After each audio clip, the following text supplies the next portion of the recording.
ذرا سوچئے، اسی پر جب ہم مزید غوث پاک رحمۃ اللہ تعالی علیہ کی تعلیمات کو دیکھنے کی کوشش کرتے ہیں تو ایک بڑی خوبصورت سی بات آپ ارشاد فرماتے ہیں۔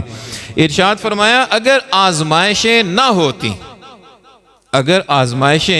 نہ ہوتی تو پھر سارے لوگ عابد و زاہد ہوتے، پھر سارے لوگ نیک ہوتے۔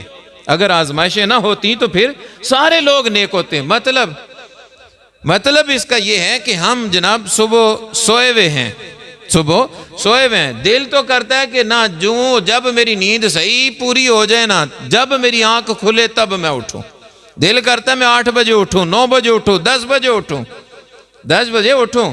لیکن آزمائش یہ ہے کہ اللہ فرماتے ہیں اپنی نیند کو قربان کر کے صبح 5 بجے اٹھ کے فجر پڑھنے آ جا، صبح 5 بجے اٹھ کے فجر پڑھنے آ جا۔ دن کو کام کاج پہ ہوں گے، اب دل و دماغ یہی کہے گا کہ نہیں میں پہلے کام کر لوں نا، میں پہلے کام کر لوں۔ اللہ فرماتا ہے نہ، آزمائش یہ ہے کہ کام کا چھوڑو اور چھوڑ کر میرے حضور سجدہ ریز ہوتے چلے جاؤ۔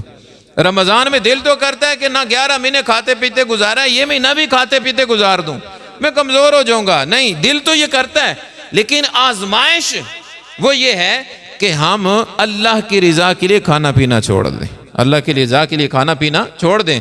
فرماتے ہیں اگر آزمائشیں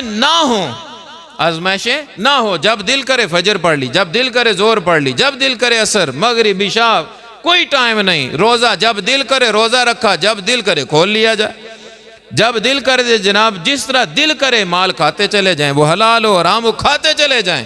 اگر کھلی چھوٹ ہو تو پھر دنیا میں گناہگار کوئی بنے گا ہی نہیں، سارے عابد و زاہد نیکوکار بن جائیں گے۔